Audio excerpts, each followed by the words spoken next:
पश्चिम बंगाल में हालिया हिंसा ने सियासी तूफान खड़ा कर दिया है।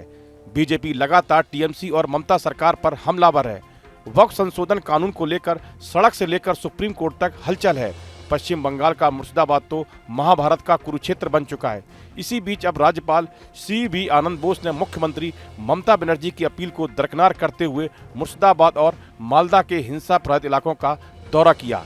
उनका मकसद राहत शिविरों में पीड़ित परिवारों से मिलना था और जमीनी हकीकत को समझना था। तो दूसरी ओर राज्य बीजेपी ने केंद्रीय गृह मंत्री अमित शाह से बंगाल का दौरा कर ममता बनर्जी के आरोपों का जवाब देने की मांग की है, जिसमें उन्होंने मुर्शिदाबाद हिंसा के लिए शाह को जिम्मेदार ठहराया था। दूसरी ओर अगर राज्यपाल बोस की रिपोर्ट में कानून व्यवस्था में गंभीर खामियां पाई जाती हैं तो क्या होगा? क्या गवर्नर की खराब रिपोर्ट से ममता सरकार गिर सकती है? राज्यपाल बोस ने मालदा में राहत शिविरों में पीड़ितों से मुलाकात की और वक्फ अधिनियम को लेकर भड़की हिंसा प्रभावित क्षेत्रों का दौरा किया। उन्होंने जिला प्रशासन के अधिकारियों से दंगा नियंत्रण उपचारों पर भी चर्चा की।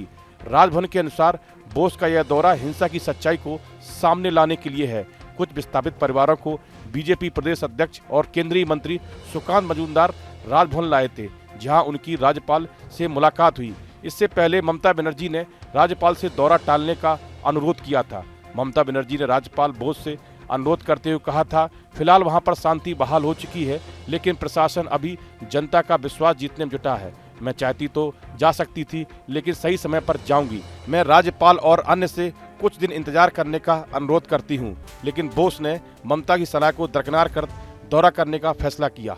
इधर बीजेपी ने अमित शाह के दौरे की योजना बनाई है। एक बीजेपी नेता ने कहा कि हमने गृह मंत्री से बंगाल आकर ममता के आरोपों का जवाब देने का अनुरोध किया है। हमें उम्मीद है कि वे जल्द आएंगे और मुर्शिदाबाद हिंसा की सच्चाई जनता के सामने लाएंगे। हालांकि शाह के दौरे की तारीख और जगह अभी तय नहीं हुई है।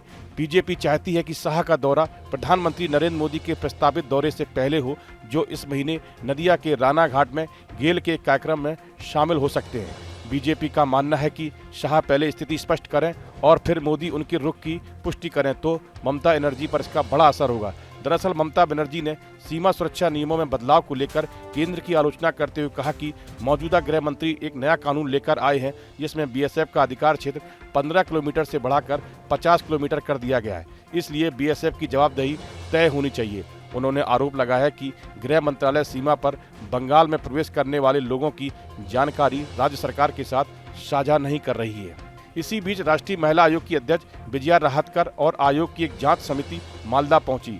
आयोग ने वक्फ कानून के खिलाफ प्रदर्शन के दौरान भड़की हिंसा में महिलाओं के खिलाफ अत्याचार की घटनाओं का स्वतः संज्ञान लिया और जांच के दौरान एक जांच पैनल का भी गठन किया। बंगाल की हिंसा न केवल प्रशासनिक बल्कि सियासी दृष्टिकोण से भी चर्चा का केंद्र बन चुकी है।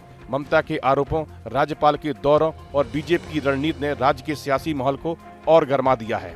दरअसल मुर्शिदाबाद 8 अप्रैल से ही हिंसा की आग में जल रहा है। 11 अप्रैल को तो वक्फ कानून के खिलाफ विरोध प्रदर्शन और भी हिंसक हो गया।